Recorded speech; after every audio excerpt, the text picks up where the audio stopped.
Há um mal que impede o homem de ouvir a voz de Deus, de obter sempre as suas bênçãos derramadas lá do céu. É a insensibilidade, é a inércia espiritual, é a falta de vontade na batalha contra o mal. Hoje é mais que necessário deste sono despertar e buscar nosso Deus agora, quando Deus se pode achar. Ele tem o perdão e a graça, quer sarar a nossa dor, se deixarmos nossas faltas e o buscarmos com fervor. Hoje é mais que necessário deste sono despertar e buscar nosso Deus agora, quando Deus se pode achar, e buscar nosso Deus agora, quando Deus se pode achar.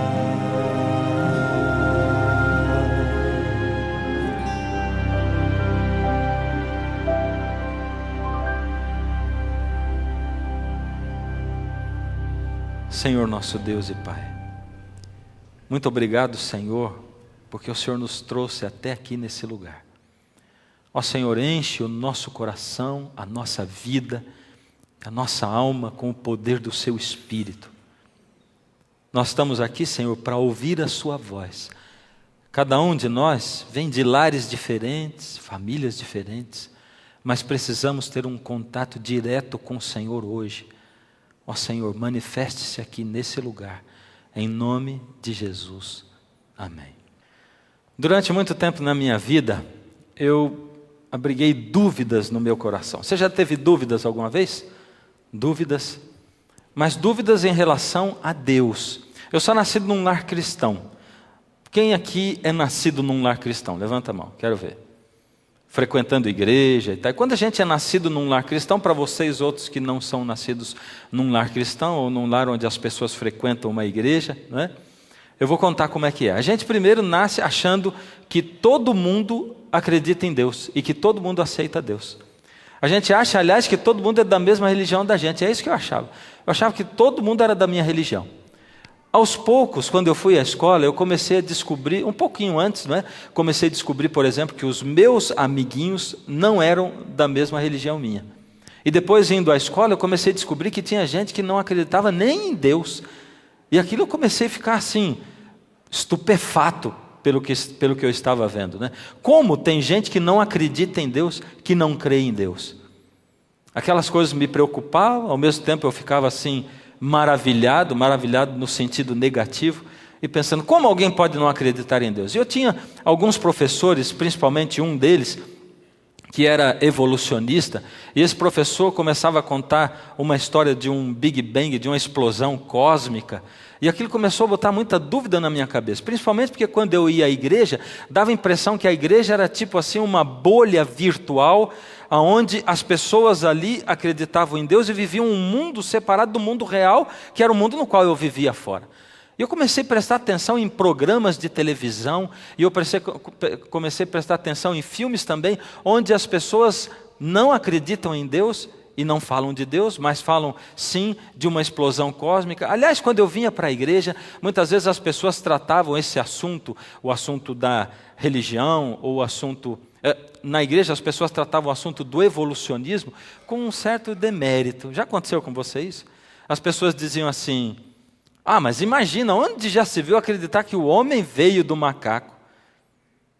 Só que aquela era uma explicação muito simplista, porque o que eu via de outro lado não eram explicações assim tão simplistas. Eu via argumentos fortes, argumentos que realmente faziam sentido para a razão da gente.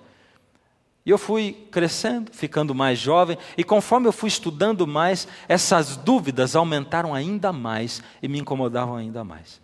E eu olhava para o mundo, olhava, por exemplo, para as produções cinematográficas de Hollywood, e aquilo me chocava em relação àquilo que eu acreditava. Eu ouvia grandes pensadores, como surgiu ultimamente, por exemplo, esse Richard Dawkins, que escreveu alguns livros e tem escrito alguns livros para tentar provar que Deus não existe.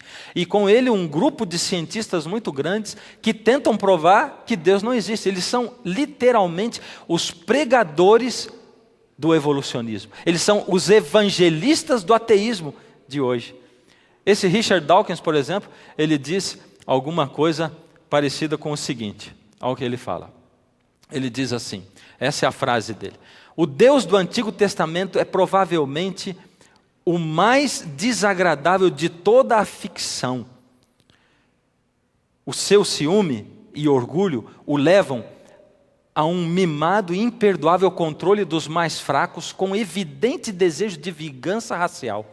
Ele é um machista, homofóbico, infanticida, genocida, pestilento, megalomaníaco, sadomasoquista, caprichoso e malevolento fanfarrão. Esse é o que Richard Dawkins fala a respeito de Deus. E ele escreve um livro de mais de 400 páginas para tentar provar isso que ele fala e para dizer que a Bíblia é uma balela, é uma ficção. E ele diz que Deus é um dos personagens piores que existe na ficção científica. Ele chama Deus de ficção científica. Aqueles argumentos, eles são argumentos fortes. Qualquer um que se expõe ao livro dele vê que são argumentos fortíssimos. E aquilo me chacoalhava e me chacoalhou durante um bom tempo. Chacoalhava tão forte, que mesmo eu sendo pastor, chegava algumas vezes a pensar comigo mesmo: será que Deus existe? Aí eu encontrei na Bíblia um camarada que acabou concordando comigo, ou com quem eu me identifiquei. O nome dele, Asaf. Sabe o que o Asaf diz? O Asaf diz assim: quanto a mim, porém, quase me resvalaram os pés, pouco faltou para que se desviassem os meus passos. E sabe quem foi Asaf? Asaf foi um salmista. E esse salmista chamado Asaf diz assim: quanto a mim, quase me desviaram os pés, quase me resvalaram. Ou seja, a Bíblia diz, nesse salmo que Asaf escreveu, o Salmo 73, a Bíblia diz, ou Asaf diz, que ao olhar a injustiça no mundo, e se existe um mundo cheio de injustiça, é o nosso mundo, né? Como a gente vê gente pobre sofrendo, sempre são os mais pobres, porque eles moram nos piores lugares. Como a gente vê crianças sendo injustiçadas, que é um mundo pior do que esse, onde crianças são abusadas sexualmente. Esse mundo é um mundo injusto. E Asaf, olhando para a injustiça do mundo, para a falta de misericórdia, para a falta de injustiça, olhou e disse assim: os meus pés resvalaram e eu quase deixei de crer. Asaf tremeu e temeu, porque ele pensou: será que Deus não existe com tanta injustiça? E eu olhei para Asaf, que estava pensando isso, e me identifiquei com Asaf e pensei: eu encontrei na Bíblia um salmista que sente como eu, que pensa como eu, e que lá no fundo do coração tem medo de que Deus não exista. E eu me identifiquei com Asaf. Aliás, quando esses novos pregadores, ou evangelistas do ateísmo, eles pregam, sabe o que eles dizem? Bem, eu li outro dia uma entrevista com esse Richard Dawkins, E ele diz assim: olha, o nosso objetivo não é pregar para aqueles que já têm uma religião, não, é pregar para aqueles que estão em cima do muro. Sabe aquele pessoal que não se decidiu ainda? Eles não sabem se Deus existe ou se Deus não existe, eles não sabem se eles têm certeza ou não têm certeza de que Deus existe. Então ele diz: é melhor eles saírem do muro de uma vez por todas. Saiam do muro, desçam do muro e assumam o ateísmo. Vocês podem ser ateus. E aquilo foi entrando na minha alma. E eu vou dizer para você, eu sempre tinha dúvidas de se Deus existia ou não. Eu vou dizer uma coisa pior ainda para você. Isso não foi há muito tempo atrás, isso foi há pouco tempo atrás. Até 2 anos atrás, por exemplo, eu ainda saía passear com o cachorro. E quando eu chegava lá fora, muitas vezes eu olhava para o céu, aquele céu azul, ou quando o sol estava se pondo, e lá no fundo da minha alma eu falava comigo mesmo dizendo: e se Deus não existir? E se tudo isso no que eu acredito for balela, mentira? E se tudo que pregaram para mim for invenção? E se a Bíblia for a invenção de uma pessoa, de um monte de gente muito inteligente que tentou fazer a Bíblia para enganar o ser humano? E se a Bíblia for simplesmente só mais uma filosofia absurda como esses homens dizem? E se esses cientistas ateus estão certos?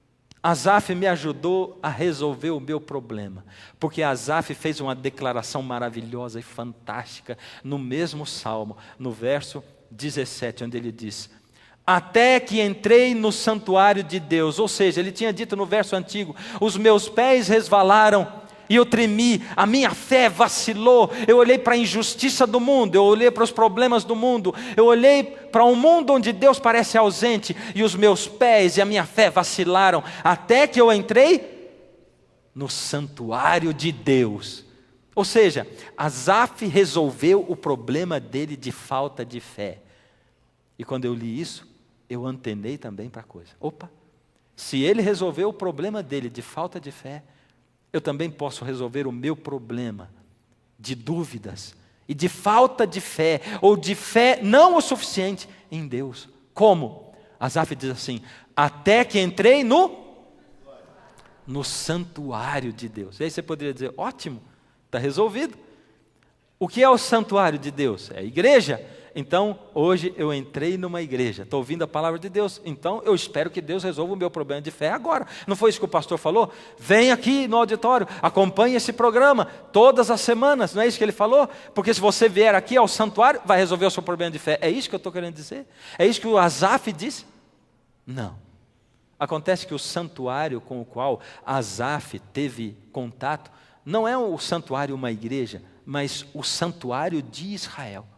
E o santuário de Israel era um santuário diferente, não era como a igreja. O Senhor Deus, na sua sabedoria, no seu amor infinito, Ele colocou aqui na terra um santuário para explicar para você e para mim as coisas mais maravilhosas e os maiores mistérios da mente de Deus e da salvação do ser humano. E através desse santuário, Asaf esteve na presença de Deus, e ele teve um contato com Deus tão perto, tão íntimo, que aquilo provou para ele que Deus era um Deus de verdade, um Deus que existe, um Deus que não é um Deus de balela ou um Deus de invenção, um Deus de ficção, como diz o Richard Dawkins, mas um Deus real. Para a gente poder entender o santuário, nós temos que ir no princípio de tudo, no princípio. E um livro que fala do princípio é o livro de João. Vamos abrir João, capítulo 1. No princípio era o Verbo, e o Verbo estava com Deus, e o Verbo era Deus. Ele estava no princípio com Deus. Todas as coisas foram feitas por intermédio dele. E sem ele, nada do que foi feito se fez. Esse tal desse Verbo era alguém importante, era ou não era? Olha, no princípio era o Verbo, e esse Verbo estava com Deus, e esse tal Verbo era Deus. Duas coisas distintas, né? Como é que ele pode estar com Deus e como é que ele pode ser Deus? Mas ele estava com Deus e todas as coisas foram feitas através do Verbo, e sem o Verbo nada do que foi feito se fez. Sem ele, quer dizer que todo mundo foi criado através desse Verbo. E diz mais aqui, olha como ele era importante: a vida estava nele, era a luz dos homens. A luz resplandece nas trevas e as trevas não prevaleceram contra ela. Verso 7, o verbo estava no mundo, e o mundo foi feito por intermédio dele, mas o mundo não o conheceu. Veio para o que era seu, e os seus não o receberam. Verso 14, e o verbo se fez carne e habitou entre nós, cheio de graça e de verdade, e vimos a sua glória, glória como do unigênito do Pai. E João 3,16 diz o seguinte: porque Deus amou ao mundo de tal maneira, que deu o seu Filho, o que diz aí? Deu o seu Filho unigênito, para que todo aquele que nele crê não pereça, mas tenha vida eterna. Aqui diz que o verbo se fez carne e habitou entre nós, cheio de graça e de verdade, e vimos a sua glória, glória como a do unigênito do Pai. Quem é esse verbo unigênito do Pai, a quem Deus deu, para que todo aquele que nele crê não pereça, mas tenha vida eterna? Quem é ele? Jesus. Jesus é o verbo que se fez carne e que habitou entre nós, do qual nós vimos a sua glória. E por isso a Bíblia diz: porque Deus amou tanto o mundo, que deu o seu Filho unigênito, para que todo o que nele crê não pereça, mas tenha a vida eterna. Então espera aí, se Jesus é o verbo, nós podemos substituir o nome verbo pelo nome Jesus quando nós lemos o texto. Podemos ou não podemos? E o que vai aparecer aí? No princípio era Jesus, e Jesus estava com Deus, e Jesus era Deus. Ele estava no princípio com Deus. Jesus estava com Deus, ele também era Deus, estava no princípio com Deus. Aí existem mais revelações para nós ainda. Ali diz assim: a vida estava em Jesus, e a vida era a luz dos homens. A luz resplandece nas trevas, e as trevas não prevaleceram contra ela. Que mais diz? Jesus estava no mundo, o mundo foi feito por intermédio... Espera aí, o mundo foi feito por intermédio de quem? De Jesus. Foi ele quem fez o mundo? Foi ou não foi? Aí está dizendo que o verbo é Jesus, e que o mundo foi feito por intermédio dele, mas o mundo não o conheceu. E diz aí: e Jesus se fez carne e habitou entre nós, cheio de graça e de verdade, vimos a sua glória, glória como a do unigênito do Pai. Espera aí, se Jesus é esse Deus verbo, então quer dizer que quem foi o Deus criador lá do princípio? Nós temos 2 livros na Bíblia que começam com no princípio. O primeiro deles é João, que nós acabamos de ver agora, né? E o segundo é Gênesis. É que você falou Gênesis porque ele está lá primeiro, antes de João, né? Gênesis e João. Olha lá, Gênesis e João. E os dois começam como? No princípio. Vamos ler aqui o Gênesis juntos? Olha o que diz aqui. Diz assim: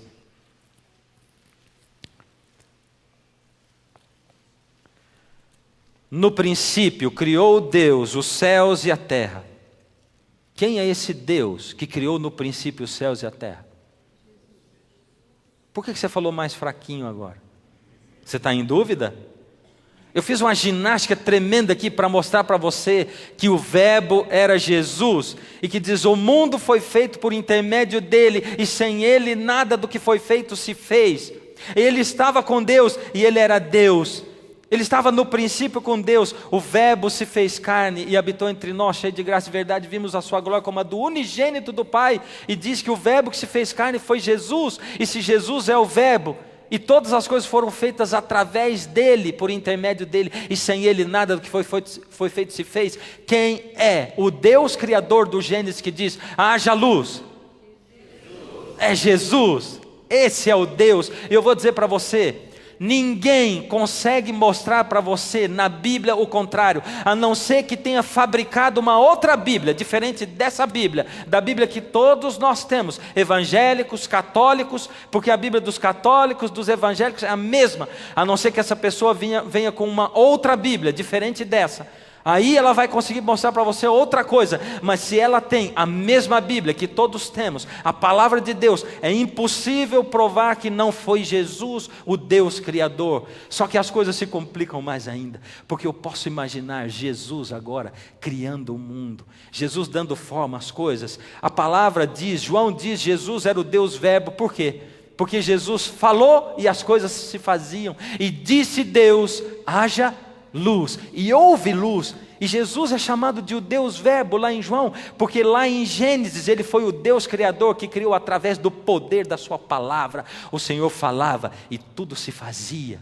Cada coisa, haja luminares no céu. E disse Deus, e Deus falava, Jesus falava e tudo se fazia. E foi dessa maneira que Jesus criou o universo. Só que quando Jesus foi criar o homem, aí foi diferente. Ele se ajoelhou na terra. E eu posso imaginar Jesus tocando aquele boneco de barro que ele mesmo fez, o grande artista. E ele soprando, chegando pertinho para soprar. A Bíblia diz que ele soprou nas narinas do homem o fôlego da vida. E o homem foi feito alma vivente. A primeira coisa que Adão viu foi o rosto de Jesus que acabava de soprar nas suas narinas o fôlego da vida. As primeiras palavras que Adão ouviu foram as palavras do próprio Jesus, saídas da boca de Jesus, dizendo, quem sabe, bem-vindo Adão. Você é meu filho, criado à minha imagem, conforme a minha semelhança. E eu entrego para você essa terra, para você dominar sobre ela. Ela é o meu presente, é o presente de Deus para você. A partir de agora, Adão, você é o meu representante perante todo o mundo. E a partir de agora, você é o representante do seu planeta perante todo o universo. O Senhor Deus criou para Adão uma esposa. E ele criou a mulher. Adão foi criado para Eva e Eva foi criada para Adão. E Deus fez o primeiro casamento. Sabe, tem gente que diz assim, aquele negócio lá do fruto proibido, aquilo é o sexo. Eles não podiam fazer sexo, mas aí não resistiram, não tem nada de fruto proibido. A Bíblia não diz isso. Porque Deus diz assim, a Bíblia diz, Deus criou o homem e a mulher, e Deus os uniu e diz assim, crescei, multiplicai-vos, enchei a terra, sede fecundos. Deus abençoou o sexo. Foi Deus quem criou o sexo e o abençoou para que ele possa ser usado dentro do casamento com sabedoria. Deus criou outra coisa também antes do pecado. E o que Deus criou antes do pecado, foi o sábado. Porque no 7º dia da criação Deus descansou. E talvez você que seja meu irmão evangélico esteja dizendo assim, pronto. Esse povo da igreja adventista não pode fazer outra coisa. Eles dão uma voltinha, pá, cai no assunto do sábado. Que negócio é esse? Isso é salvação pelas obras. Vou guardar o sábado para me salvar. E eu queria dizer duas coisas para você com muito amor e com muito carinho. Primeiro, se você acha que o sábado realmente está errado, você precisa continuar assistindo a essa série de programas para você provar que a gente não precisa guardar o sábado. E se ele está errado, ou se você não deve guardar, não vai fazer diferença nenhuma na sua vida. Segundo, se Deus instituiu mesmo o sábado, você precisa saber alguma coisa sobre ele. Alguma coisa superior. Por exemplo, que Deus instituiu o sábado antes da criação. Enquanto alguns dizem que o sábado foi criado só para os judeus, Deus colocou o sábado antes do pecado, antes da criação, não, antes do pecado. Quando ele terminou os 6 dias, em 6 dias ele criou tudo. No 6º dia ele criou o homem e a mulher. E no 7º dia, Deus colocou o sábado como um memorial para festejar a criação dele. E Deus descansou, e a Bíblia diz que Deus santificou e abençoou o 7º dia. E descansou, santificou, abençoou e descansou no 7º dia de toda a sua obra que ele tinha feito. E o sábado foi uma bênção. Deus deu para o ser humano aquilo que de mais precioso ele tinha. Vamos pensar agora no homem mais rico do mundo. Quem será o homem mais rico do mundo? Você tem ideia? Vamos pensar naquele que é o dono da Microsoft. Como é o nome dele mesmo? O Bill Gates. Ele não é mais o homem mais rico do mundo, mas vamos pensar nele, um homem muito, muito rico. Você acha que o Bill Gates daria toda a fortuna dele para quando chegasse no último dia da vida dele, alguém chegasse e dissesse assim, eu posso dar para você 20 anos mais de vida se você me entregar toda a sua fortuna? Ele daria ou não? Você acha que sim ou não? Você me dá toda a sua fortuna e você vai ter 20 anos mais de vida. Eu vou dizer para você, eu entregaria tudo que eu tenho. Tudinho. Não é muita coisa, né? Mas eu entregaria tudo. Um carro financiado, e um terreno que eu estou pagando a prestação. Quase uma fazenda, 7 de frente por 25 de fundo. Todas essas coisas eu entregaria tudo. Mas eu vou dizer para você, eu não duvido que o homem mais rico do mundo também entregaria tudo que ele tem para viver 20 anos mais de vida. O tempo é ouro. Viver vale ouro. Por que a gente não aproveita a vida que a gente tem? Por que você não aproveita a sua vida para viver com qualidade de relacionamento? Por que você não aproveita? A vida e o tempo que nós temos para viver valem ouro. Por isso Deus abençoou o sábado e santificou, e Ele descansou no sábado. Deus dedicou um dia inteirinho dele para nós, seres humanos. E nós é que não comparecemos diante de Deus para poder usufruir desse tempo de Deus. Outro dia eu estava conversando com um médico cientista, ele estava dizendo, eu estou estudando uma área que é a cronobiologia. Eu nunca tinha ouvido falar nesse negócio. E ele me falou um negócio que me deixou espantado. Eu estou fazendo a minha tese de doutorado em cima de um assunto especial. O ser humano, ele foi criado para que todas as suas células, cada parte do seu corpo, se renovasse a cada 7º dia. Não é a cada 7 dias, a cada 7º dia, ou seja, exatamente no sábado, quando nós descansamos. Ele diz, os cientistas, depois de descobrirem isso, estão tentando provar o contrário de tudo quanto é jeito, mas quanto mais eles tentam provar o contrário, mais eles provam a favor. Por exemplo, nos animais, como não depende de eles terem a intenção de descansar, isso acontece automaticamente. Mas no ser humano, só quando o ser humano tem a intenção de descansar no 7º dia e descansa, as suas células se renovam todas a cada 7º dia, ou seja, a cada sábado. E eu pensei, uau, que coisa maravilhosa. É a ciência dando algumas evidências, só para a gente ter um gostinho de que nós estamos no caminho certo. Deus criou o sábado como o memorial da criação. A lei de Deus já existia antes da criação. Você acredita nisso? Que a lei de Deus já existia antes da criação? Olha o que, por exemplo, Jesus fala a respeito de Lúcifer. Jesus faz uma declaração bombástica a respeito dele. E ali em João 8,44 ele diz assim, vós sois do diabo que é vosso pai e quereis satisfazer-lhe os desejos. Ele foi homicida desde o princípio e jamais se firmou na verdade, porque nele não há verdade. Ele foi o quê? Homicida desde o princípio. Quando ele profere mentira, fala do que lhe é próprio, porque é mentiroso e pai da mentira. Aí diz que Lúcifer transgredia 2 mandamentos da lei de Deus. Ele era homicida e era o que também? Mentiroso desde quando? O que diz ali? Desde o princípio. E o que diz ali? No princípio criou Deus os céus e a terra. E como ele foi, quem é homicida e é mentiroso, está transgredindo a lei. A lei existia antes da criação. No princípio já existia a lei de Deus, e a lei de Deus estava cravada e guardada dentro do coração do ser humano. Satanás, Lúcifer, ele transgrediu o 6º e o 9º mandamento. E como alguém pode dizer que a lei de Deus não existia, se ele transgredia esses mandamentos antes da criação de Deus, já lá no princípio? A lei está guardada no coração do ser humano. Agora Deus criou antes do pecado a lei, o sábado e mais uma coisa. A lei, o sábado e o que mais? E a família. A lei, o sábado e a família. E essas 3 coisas são a pura expressão de liberdade. Lei é expressão de liberdade. Veja só, a lei de Deus diz, não matarás, não adulterarás, não dirás falso testemunho, não. Lembra-te do dia do sábado, honra o teu pai e a tua mãe. E as pessoas começam a dizer assim, não, lei não é sinônimo de liberdade. Aliás, essa é a maior preocupação das pessoas. Já passou na sua cabeça alguma vez uma preocupação assim? Bom, eu quero ir naquela igreja, mas o que eles dizem que não pode fazer? Quais são as restrições daquela religião? Não pode fazer isso, não pode fazer... não, isso eu não quero, porque isso eu não quero para a minha vida. Alguns dizem, eu vou aproveitar bem a vida, depois eu vou me entregar para Deus, eu vou procurar uma igreja, porque eu quero aproveitar a vida, porque a religião ela impõe muitas restrições. Você já foi visitar uma cadeia? Eu já fui visitar a cadeia algumas vezes, fiz até batismos dentro de prisões. E quando você chega lá dentro, você tem a nítida e plena sensação, clara sensação, de que quem é livre é você, porque você pode sair dali. E quem é preso é quem está lá. Só que quando você sai livre de lá de dentro, você sai livre, mas você não pode matar, você não pode roubar, você tem que parar toda vez que o sinal está vermelho para você, e você tem que, como cidadão do país, cumprir as leis do país.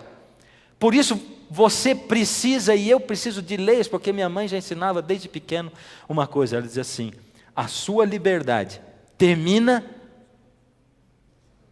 aonde começa a liberdade do outro. E você pode fazer coisas sim, mas você tem que ter um limite. O limite é a liberdade do outro. Quando você começou a atrapalhar o outro, aí já não é liberdade. Você está atrapalhando, você está infringindo o direito da outra pessoa. Por isso a lei é sinônimo de liberdade. Quando eu observo as leis de saúde, por exemplo, eu tenho mais saúde. Quando eu observo as leis do trânsito, eu vou andar com muito menor risco de eu me acidentar. As leis me protegem. Agora vê o que diz aqui em Gênesis, no capítulo 2, versos 16 e 17. Me acompanhe.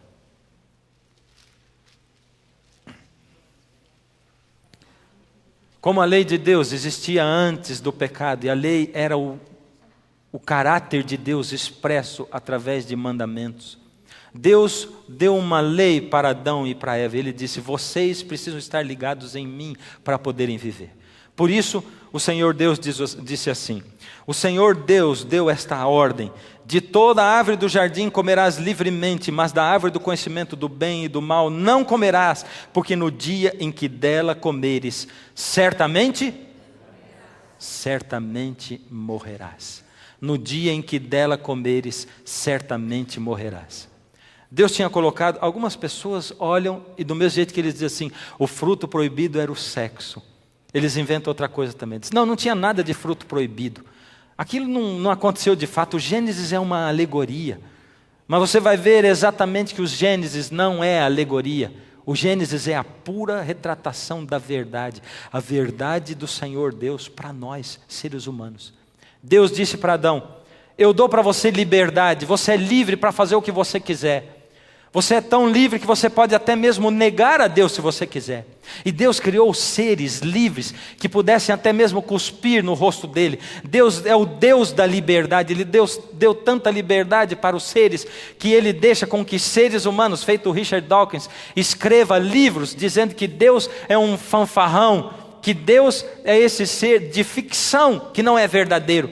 Deus deu liberdade para o ser humano, como se o escultor desse à escultura liberdade para, no fim do trabalho, cuspir no rosto do escultor. Não esqueça nunca isso. Deus não é o Deus que aprisiona você em regras. Deus é o Deus da liberdade. E Deus estabeleceu no jardim, ali no meio do jardim, uma árvore, a árvore do conhecimento do bem e do mal. E Deus disse: vocês podem comer de todos os frutos do jardim, mas não comam desse fruto, porque eu tenho que dar para vocês a liberdade de escolha, de vocês dizerem se vocês querem pertencer a mim ou não. E ele disse: porque no dia em que vocês comerem dessa árvore, do fruto dela, vocês vão? Quando eles deveriam morrer? No dia. Quando? Por que você não respondeu? Você tem dúvida se é no dia? Vamos ler o texto de novo? Vamos ler de novo. Aqui diz assim, é para você não ter dúvida. E o Senhor deu esta ordem: de toda árvore do jardim comerás livremente, mas da árvore do conhecimento do bem e do mal não comerás, porque no dia em que dela comeres, certamente eles não deviam comer da árvore do conhecimento do bem e do mal, porque eles iam morrer quando? No dia em que comessem. Eles comeram? E eles morreram no dia? Não? Não? Deus não disse que eles morreriam no dia? Eles comeram ou não? Morreram no dia? Deus mentiu então. Ué, Deus disse que eles iam morrer no dia. Eu quero dizer um negócio solene para você. O universo inteiro não estava preparado para Adão continuar vivo depois que ele comesse o fruto.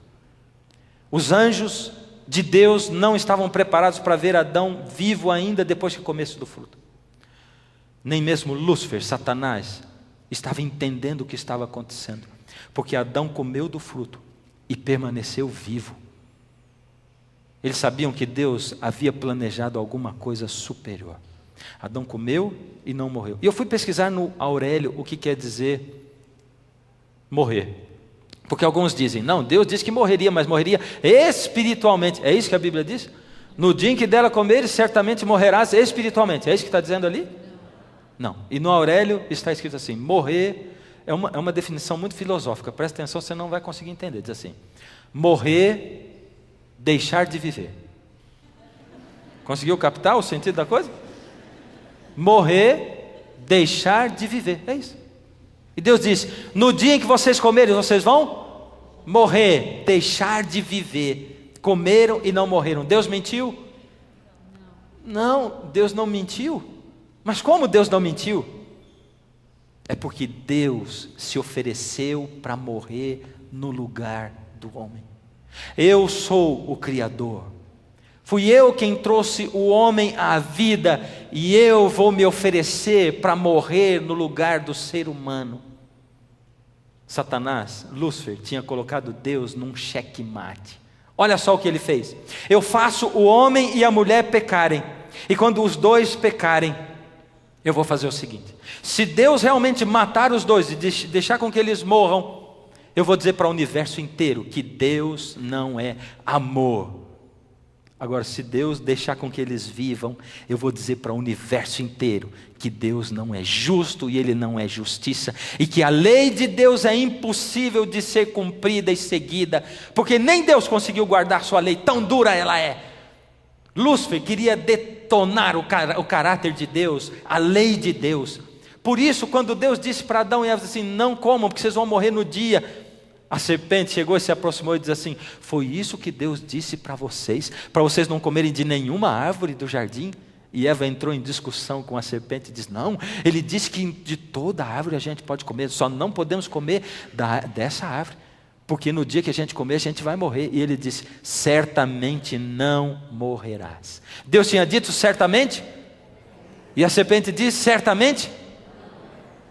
Satanás está aí sempre para dizer o contrário do que Deus diz para você. Deus diz assim, o casamento e a família são para sempre. Satanás diz que o amor seja eterno enquanto dure. Deus diz em 1 Coríntios 13, o amor jamais acaba. Dá para você entender? Como Satanás sempre diz o oposto do que Deus diz. Ele está sempre querendo enganar você. Certamente não morrerás. E o que será que Adão pensou quando ele comeu do fruto e não morreu? Satanás estava certo. Mas Deus tinha planejado alguma coisa maior. Só Deus poderia sair desse xeque-mate. Só Deus. Como ele saiu disso? Se oferecendo para morrer. E ao se oferecer para morrer no lugar do ser humano, Deus resolveu os dois problemas. Ao mesmo tempo, Deus cumpriu a lei. E ao mesmo tempo, Deus deixou o homem viver. Só que para o homem viver, alguém teria que morrer no lugar do homem. Quem seria? Em todo o universo não havia um ser que em favor do homem poderia satisfazer a lei. Não tinha. Nenhum anjo que se oferecesse para morrer no lugar do homem poderia fazê-lo. Em todo o universo não havia. Visto que a lei de Deus é tão sagrada como o próprio Deus, unicamente um ser igual a Deus poderia pagar o preço do pecado. Igual a Deus. E o que diz a Bíblia? No princípio era o Verbo estava com Deus e o Verbo era? O Verbo estava com Deus e o Verbo era Deus. Jesus se ofereceu para pagar o preço do pecado por nós. Ele foi aquele que se ofereceu. Só que agora a coisa fica mais confusa. Vamos rever a coisa. Jesus é Deus. A segunda coisa é que além de Jesus é Deus, ser Deus, Ele sabia de tudo o que ia acontecer. Deus sabe de tudo que vai acontecer antes de acontecer, sim ou não? Ele sabe. Então Jesus já sabia de tudo que ia acontecer, não sabia? Ele sabia que o homem iria pecar, sim ou não? Ele sabia que ele teria que se oferecer para morrer no lugar do homem, sabia ou não sabia? Então vem uma pergunta final, se ele sabia de tudo, por que Deus criou o mundo? Por quê? É porque Deus teve um sonho. Deus tem um sonho para nós, para o ser humano, para todos nós. Você sabia que Deus tem um sonho para a sua vida? O sonho de Deus é que você viva livre para sempre. Deus é o que sonhou a liberdade para nós. Deus sonhou com seres vivendo, sentindo o vento no rosto. Se Deus é amor, Deus gosta de compartilhar a vida. Por isso Deus desejava seres. Deus não podia criar um ser que não tivesse liberdade de escolha, porque senão ele seria um cachorro, um animal que você chama e ele vem, que você manda e ele vai, que você diz e ele fica, se ele for treinado, né? Senão ele fica onde ele quer. Um animal que não sabe, que não pensa, que não escolhe. Ele não escolhe amar você ou não amar. Simplesmente ele pertence ou não pertence a você. Por isso Deus é o Deus da liberdade. Ele sonhou um sonho de liberdade, criar seres livres. Mas Deus sabia que para sonhar esse sonho de liberdade, ele teria que pagar o preço da liberdade. Por isso o preço da liberdade foi o quê? O preço da liberdade foi a cruz do Senhor Jesus. Esse foi o preço da liberdade. Agora aqui, queridos, a coisa fica ainda mais maravilhosa do que tudo, porque se eu penso que Jesus é o Deus Criador, que Jesus sabia tudo desde o princípio, Ele sabia que o ser humano ia pecar e que o mundo ia virar essa desgraça na qual virou. Se Jesus sabia que Ele teria que vir aqui como um ser humano e morrer por você e por mim, dar a vida por Ele, sofrer o que Ele sofreu, e mesmo assim Ele decidiu criar, no ato criador, quando Jesus disse: haja luz, Ele começou a dar forma a essa terra. E quando Ele se debruçou em cima do homem para soprar nas narinas dele o fôlego da vida, Jesus estava fazendo o maior ato de amor da vida dele, o que o universo poderia compreender ou não compreender, porque Ele criou já sabendo que ia morrer, e Ele morreu por causa da sua e da minha liberdade de escolha. Esse é o tamanho do amor de Deus por nós. Esse é um amor que nós não podemos desprezar por nada nessa vida. Esse foi o preço que o Senhor Jesus pagou por causa do pecado. Acontece que Deus tinha que explicar para o ser humano como é que ele ia morrer, porque Adão nunca tinha visto uma folha caindo, Adão nunca tinha visto uma flor murchando, nunca tinha visto um espinho, e Deus tinha que explicar para o ser humano, para Adão, que ele, Deus, ia morrer no lugar do ser humano. E o que Jesus fez para poder explicar para o ser humano que ele ia morrer?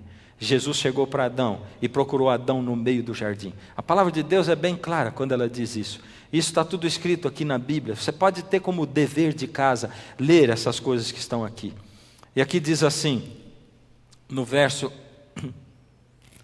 capítulo 3, verso 7. Abriram-se então os olhos de ambos, do homem e da mulher, e perceberam que estavam nus. Costuraram folhas de figueiras e fizeram para si cintas, roupas. Quando ouviram a voz de Deus que andava no meio do jardim pela viração do dia, esconderam-se da presença do Senhor Deus, o homem e a sua mulher, por entre as árvores do jardim. E chamou o Senhor Deus ao homem e lhe perguntou: onde estás? No relacionamento entre Deus e o homem a coisa mudou. Até ali, Deus se encontrava com o ser humano face a face todos os dias. Ali, naquele momento, Deus chegou para se encontrar com o homem e o homem fugiu da presença de Deus. E Deus perguntou: aonde você está? Eu estava lendo um teólogo esses dias, ele diz assim: no relacionamento entre Deus e o homem as coisas mudaram. E o homem passou a ter um papel e Deus outro. O papel do homem, de Deus, correr atrás do homem, e o papel do homem, correr de Deus. E a gente vive correndo de Deus. Não é assim que você faz? Deus corre atrás de você a vida inteira. Um momento da sua vida você pensa assim: não é possível, deve ter alguma coisa além dessa vida. Alguém da sua família morre e você fica, coloca a mão na cabeça e você sofre, você diz: Deus, a vida é isso, é só isso, não haverá mais coisa para essa vida, o que eu vou esperar disso? E você volta para Deus. Daqui a pouco você se afasta de Deus de novo. Quando o sentimento, a tristeza passa, e nós somos seres humanos miseráveis, que o tempo todo estamos pensando na vida do aqui e do agora, e nunca naquilo que Deus quer nos dar eternamente. Nós nunca concentramos a nossa atenção em Deus, porque para você e para mim Deus não existe. E eu quero dizer para você o seguinte: quando eu passei pela mesma experiência de Asaf, finalmente eu resolvi o problema da minha vida, da minha descrença em Deus, porque eu tive um encontro com Deus, e o encontro foi dentro do santuário, começando a descobrir isso, e passando pelos processos que nós vamos passar durante essa semana. Jesus chamou Adão e disse: Adão, está vendo aquele cordeirinho ali? Tô, Senhor. Pega o cordeirinho. Está vendo aquele pedaço de pau bem pontiagudo, enfia no pescoço do cordeiro. E Adão tremendo, suando. Senhor, mas faz isso, Adão. E Adão enfiou aquele pedaço de pau no pescoço e começou a sair sangue do pescoço do cordeiro. E o cordeiro foi esvaindo-se e perdendo a vida. E Adão, abraçado no cordeiro, sujo, suado, com mistura de sangue, suor e lágrimas. Adão olhou para Jesus e disse com lágrimas nos olhos: Senhor, eu matei o meu amigo cordeiro. E Jesus disse: não, Adão, você matou a mim, eu vou morrer no seu lugar. Você matou a Deus, Adão. Foi isso que você fez. Eu venho para morrer no seu lugar. E cada vez que você pecar, Adão, você vai matar um cordeirinho desse. Cada vez que você pecar, você vai pegar um cordeiro inocente. Ele não fez nada para merecer morrer. Eu sou inocente, Adão. Não fiz nada para merecer morrer. Mas o cordeiro vai morrer por causa do seu pecado.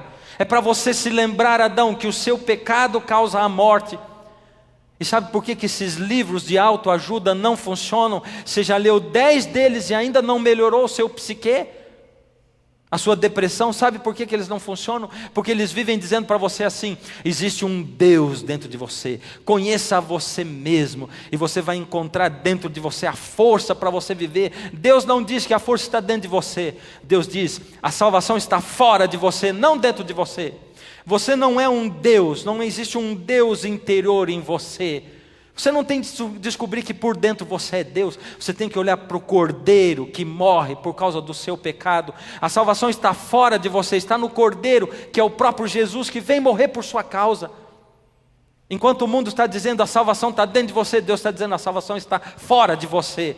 É isso que Deus grita para nós através da sua palavra, através da Bíblia.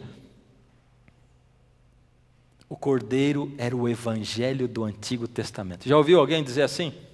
O Novo Testamento é que é bom, o Velho Testamento não. O Novo Testamento é que vale, porque no Novo Testamento está o evangelho do Senhor Jesus, a mensagem de salvação. O Antigo Testamento não. Ora, aonde que eu fico sabendo do pecado? É no Gênesis. E se eu fico sabendo do pecado no Gênesis, aí eu fico sabendo que eu preciso de um Salvador. E se eu não tenho Gênesis, a história do pecado não existe. E é por isso que tem um monte de gente tentando dizer que a história do Gênesis é simplesmente uma história alegórica, que não é real, não é verídica. Porque se eu não tenho um Gênesis, eu não tenho um pecado. E se eu não tenho pecado, eu não preciso do Senhor Jesus como o meu Salvador pessoal. E aí está morto o Evangelho. O cordeirinho era o Evangelho do Antigo Testamento. Ou seja, o cordeirinho e a morte do cordeiro era o jeito de ensinar para as pessoas como elas podem se salvar. Você pecou? Vem aqui o cordeiro. O cordeiro diz para você: Jesus, Deus, vai morrer um dia no seu lugar para pagar o preço do seu pecado, e você tem perdão, e o seu perdão é de graça. Dá para você entender? Está ouvindo isso que eu estou falando? Cada vez que você pensar assim, adventistas do sétimo dia pensam que eles se salvam guardando o sábado. Ouça isso da minha boca, o que eu vou falar para você é o que pensa a igreja adventista do sétimo dia. Se você guardar o sábado, pensando que você vai se salvar guardando o sábado, você está perdido, porque ninguém acumula pontos com Deus guardando mandamento nenhum. Pode guardar os 10 mandamentos, pode dar o seu corpo para ser queimado. Não adianta guardar mandamento da lei de Deus e nem fazer obra nenhuma para acumular pontos para ir para o céu. É assim que eu penso. É assim que essa igreja pensa. Porque é isso que a Bíblia, a palavra de Deus pensa e diz. Eu não posso pensar diferente. Você gostaria de ter fé? Anda longe do Senhor Deus, afastado dele. Você anda por aí, por esse mundo, duvidando da existência, olha para o céu e vê um vazio e ainda se pergunta assim: Senhor, será que existe um Deus de verdade? Então nessa noite, se você tem falta de fé, o Senhor Deus convida você a se aproximar dele. E eu vou cantar essa última música. Enquanto eu canto essa música, o Espírito de Deus vai tocar na sua vida. E Ele vai dizer assim para você: você gostaria de ter fé de verdade? Você gostaria realmente de parar de sofrer de falta de fé? Então venha. E Ele vai chamar você para sair da onde você está e vir aqui. E eu quero orar com você, para que Deus possa acrescentar a fé à sua vida, para que Ele possa tomar a sua vida. Mas ao vir aqui, você vai dizer: Senhor, eu vou também me expor durante esses programas à luz da sua presença. Eu aceito, Senhor, o desafio de vir e tocar ao Senhor e ser tocado pelo Senhor. Você vai pedir fé e vai dizer para Jesus que você vai se expor à luz da presença dEle. Quando a música começar, é hora de você vir. Enquanto a música toca, o Espírito de Deus toca o seu coração. Há tanto tempo eu ando triste, vivendo a vida por viver.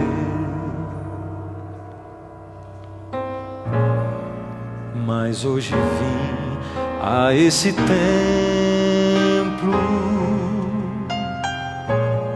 porque entrei, não sei dizer. Sentei num canto ali no fundo, tentei chorar, tentei sorrir, e um sentimento tão estranho me deu vontade de sair. Foi quando tudo então mudou. Senti a voz de Deus no ar, senti sua mão em minha mão, senti vontade de chorar. Agora Jesus me chama e eu não consigo levantar. Estou tremendo e comovido, mas faltam forças para lutar. Senhor, estou tão fraco. Senhor, em luta estou. Senhor, não tenho forças, mas vou.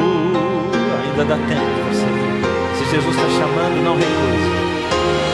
Agora Jesus me chama e eu não consigo levantar.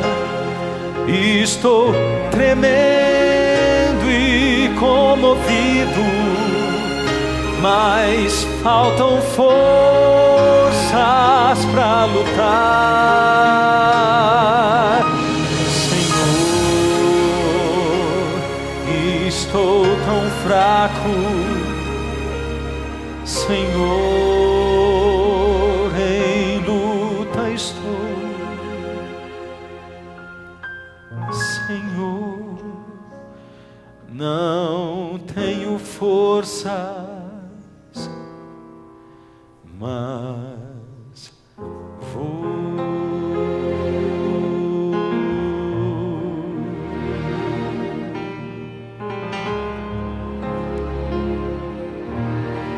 Senhor Deus, nós temos o coração duro, Senhor, por isso a dúvida ainda permanece em nós. Ó Deus, só o Senhor se manifestando e tocando a nossa vida, para que nós possamos, Senhor, realmente ter fé, que é algo que nós não conhecemos. Ó Senhor, ao nos expormos à luz da Tua presença, nós estamos autorizando, toca a nossa vida e aceita estes Seus filhos. E aqueles, Senhor, que em algum lugar desse mundo, hoje, têm o privilégio de sentirem-se tocados pelo Senhor. Aceita-nos, em nome de Jesus. Amém.